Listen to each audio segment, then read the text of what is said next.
In today's video, we're going to be talking about strengths and weaknesses of each piece in chess, situations where they excel and situations when they're very, very weak. Timestamps are in the description. Enjoy the video. Let's start by talking about pawns. So the thing about pawns is that they're very, very strong when they are together. Now, in a position like this, it's black to move. Let's say black captures this pawn on f5, but it actually doesn't matter because these two pawns are very strong. So pawns are very strong when they are close together, but they're also advanced. They need to be up the board, closer to the promotion square in order for them to be very, very dangerous. So in this position, a move like h7, let's say rook to h5, g7 captures, g8 queen. This is a winning endgame for the white pieces. It takes some knowledge and technique to win this. Queen versus rook is not easy, but it is a winning endgame theoretically, and this is a winning position for the white pieces. All of this happened because these pawns were clumped together and also they were advanced. Let me show you another example. So in this case, as you can see, it's a king and pawn endgame. However, there's a key difference here. White's pawns are together on a4 and b5, while black's pawns are split apart on a5 and c5.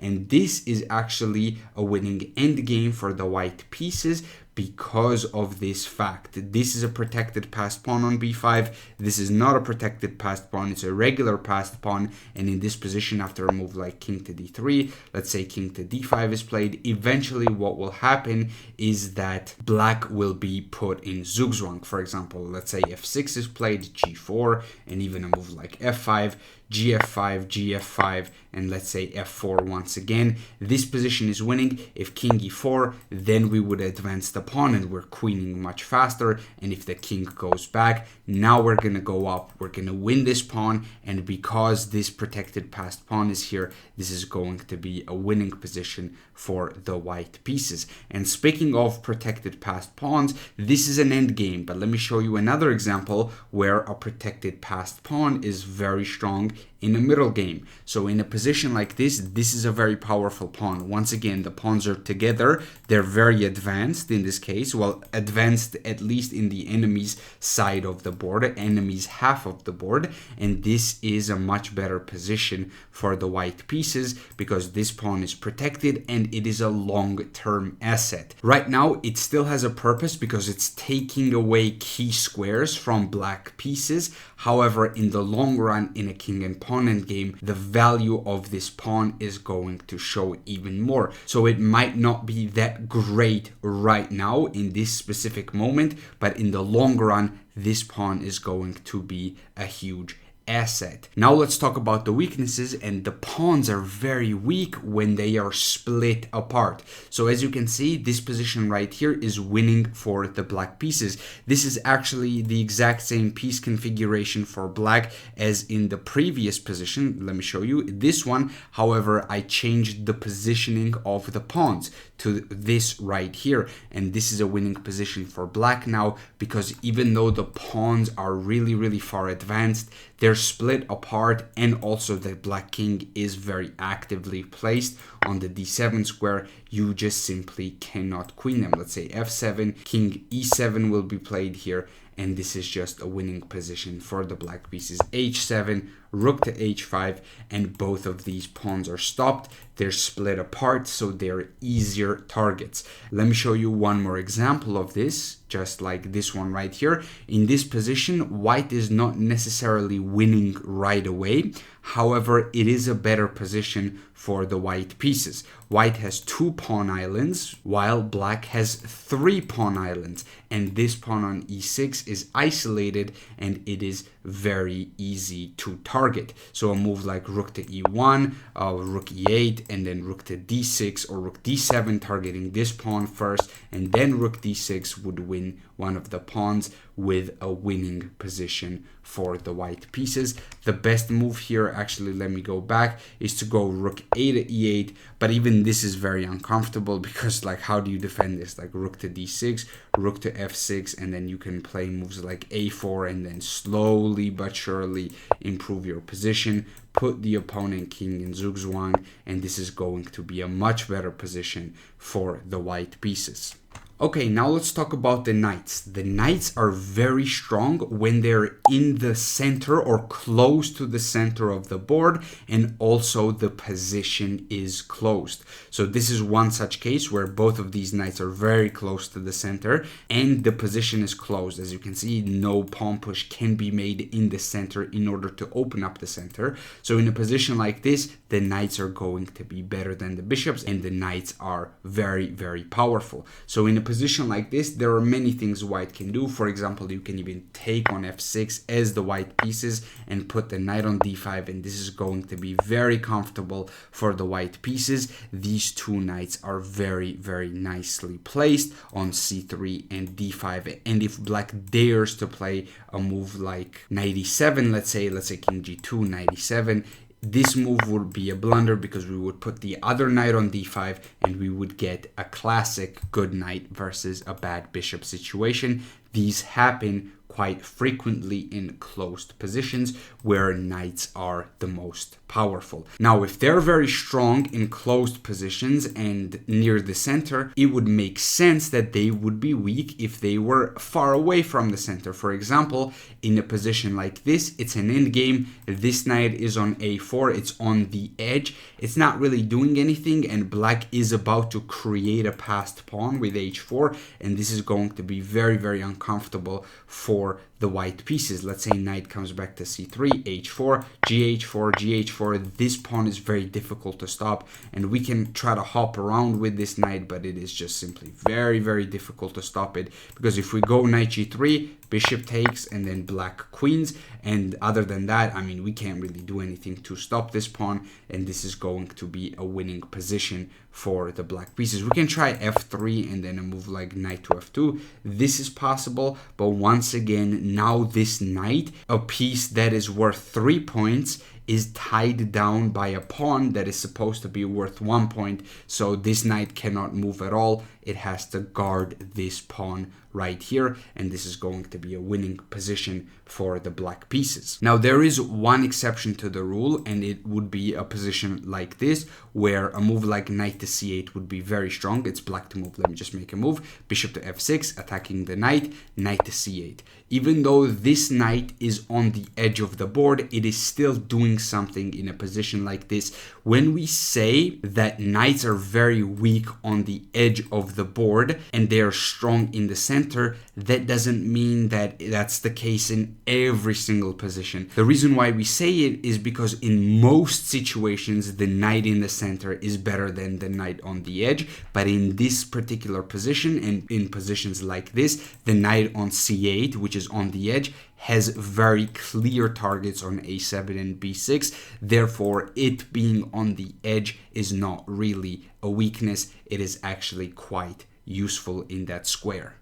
Let's move on to bishops now, and bishops are very, very powerful in open positions where there are lots of open diagonals. So in a position like this, a bishop would be very, very powerful because it is controlling a lot of key squares. It is controlling this entire diagonal, and it is controlling squares around the enemy king, and it is very difficult for black to oppose this bishop. There is no dark square bishop for black to oppose the dark square bishop of white. So in a position like this, we can play a move like h6, weaken the dark squares even further, and this would be a very, very nice position for the white pieces. Now we can also trade on f6 and then go rook d7, transforming the position into a winning endgame or a much better endgame.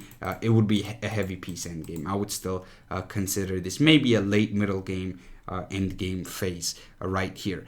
So a bishop has a lot of flexibility. You can use it to win squares over here and go to d7, or you can use it to attack on this diagonal. You have lots of options, and when you have bishops, this tends to happen quite a bit. Now, bishops are also very strong when they come in pairs. you might have heard the bishop pair advantage, and this is very much real. The two bishops are extremely powerful when it comes to open diagonals and when it comes to attacking the enemy king. In this case, both white bishops are very, very nicely placed on b2 and b1. They're both looking at the enemy king, and once again, this is very, very uncomfortable for the black pieces. We even have moves like g4 to go g5. Let's say rook e8, g5. This knight is trapped. Where do you move it? You can't move it anywhere because it's completely lost. You can't play moves like rook to d8 because it gets trapped. So you have to be very, very careful. And if you play moves like h6, there are even moves like f4. And once again, opening up the position only benefits bishops, not knights. Knights love closed positions, but bishops love open positions. So in this case, playing moves like f4 and g5 benefits the side that has the bishops. However, the bishops are not always powerful. If you have closed positions, such as this one right here, bishops can be very, very weak. Even though white has the bishop pair, that doesn't mean much because the center is closed. You cannot execute a d4 pawn break to open up the center. You can try for f4, but that's a whole different story because then the dark squares are going to be quite weak. However, this position is dominated by the knights. It's closed. Black has lots of semi-open files and lots of targets, while white does not have any semi-open files and does not have any targets. So this position is simply going to favor the knights, and bishops are very, very weak here. Okay, now let's talk about the rooks, and in my opinion, rooks are the most straightforward because they mainly like two things. First and foremost, they love open files. You don't want to have rooks on squares like e8 or b8 because they will be blocked in by their pawns. They love space on files, and they love to get on the 7th rank. Those are the two things that rooks love more than anything. So in a position like this, rook to c7, putting the rook on the 7th rank, attacking this pawn. Let's say the pawn is defended. Now either rook c1 or rook d1 would both be good, but in this case, rook c1 is slightly better, and this file is completely dominated by white, and white is simply just a little bit more active. In a position like this, black is forced to defend. If you can get both rooks on the 7th rank, that is ideal, but of course your opponents are not typically going to allow you to do something like that. But if you can, remember that rooks love the 7th rank. However, rooks have one major weakness, and that weakness is no pawn breaks. So let me move on to this position right here. Rooks hate when there are no pawn breaks, because when you haven't executed a pawn break, rooks just simply cannot open up. There are no open or semi-open files in this position that rooks can occupy because you haven't done anything to open up those files whatsoever. However, black can do something in this case. Black can play f5, and in a position like this, let's say e takes f5, g takes f5 is played. This is going to be slightly better for black because black can always go e4, open up his rooks, while our rooks, yes, they will be opened up once this exchange happens. However, black is going to be striking first, and we're going to struggle with the white pieces because we did not execute any pawn breaks. In this position, if we could execute an idea like a3, b4, this would be very nice for the white pieces. Let me just go back and forth here a little bit. Let's say king h7 and then king back to g7. If we were to do something like this, eventually we can try to open up files for our pieces. We don't have to do it right away, but we can try to open them up to get our rooks into the game. But if there are no pawn breaks on the board, the rooks are not going to open up, and they're going to be very, very sad. Okay, now let's talk about the monarchs, and we will start with the queen. The queen is very, very good at attacking. Now, in a position like this, we can play a move like queen to h6 with the threat of knight to g5 and queen takes h7 checkmate. Let's say black tries to stop it. Does f6 stop this idea? Not quite, because we can still take on g6 and we can still go knight g5, and we actually have a winning attack here in a position like this. We can take all of black stuff, we can take on e6, even if knight to f7 is played, we can still go to g7, and this is going to be a very, very nice attack for the white pieces, and as it turns out, it's very, very difficult to stop it. Now, the queen also loves when the enemy pieces are discoordinated, for example, in a position like this. In a position like this, we can play a move like queen d7, attacking this pawn on d6, attacking b7. There's a rook on d2, and this rook is struggling to get into the game. A move like rook c8 would blunder a rook, rook e8 would also blunder a rook, and the problem is the rooks just simply cannot coordinate, and this is a very, very comfortable position for the queen. Queen loves this coordination because it is the most powerful piece, and it can pick off a piece at a time. But when they're coordinated, this is very, very difficult to accomplish. In a position like this, let's say a move like b5 is played, we can take this pawn and then we can take again, and this is just a very comfortable position for the side that has the queen because of back rank issues. If this rook ever moves away, this pawn is weak, and this is just very nice for the queen. Of course, queen has her own weaknesses, and those are the opposite of the strengths that I just talked about.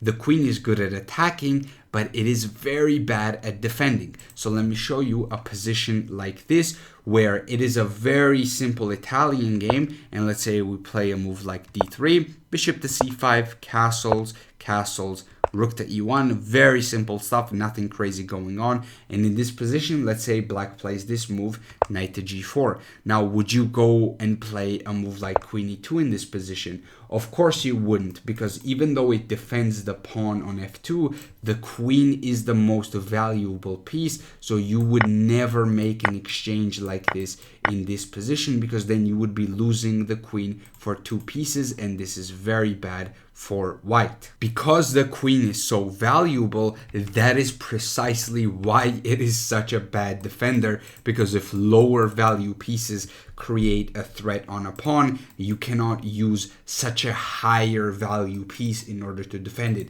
Now, you can use a rook to get 2 pieces for it, but you definitely cannot use a queen and exchange it for the 2 pieces. So queen is the worst defender, but it also is the best attacker. And queen has one more weakness, and that is coordinated enemy pieces. Earlier we talked about when the enemy pieces were discoordinated. In this case, the enemy rooks are very, very coordinated. They're on the second rank, and they're on their way to take on f2 and absolutely destroy white's position, and this is very, very difficult to defend because it's also opposite color bishops, which means that the attacking player is going to have an advantage, and here black is the only one that's attacking. You can try moves like queen c8. You shouldn't really take this pawn on b7 because then rook takes f2. This is under pressure, and then there might be some checkmating ideas by moving the rook away, and then issues like this, ladder checkmate, and this is just simply very, very difficult to defend, and this is where the queen struggles. Queen struggles a lot when the enemy pieces are coordinated and they're going after your king, because the queen cannot stop the 2 rooks when they are so well placed like this. And finally, let's talk about the main character, the king. Now, the king is very, very powerful in an endgame, and in a lot of positions, it can be the deciding factor between a loss, a draw, or a win. When you have an active king in an endgame like this, let's say rook to c7 is played, attacking this pawn, the problem is everything cannot be defended at the same time. King to d4, and now something is gonna fall. Either this pawn will fall, if the black rook defends it, this pawn will fall, so everything just simply cannot be defended. And the only difference here between white and black is that white has a very active king while black has a very passive king, and as I said, this is a deciding factor in a lot of endgames.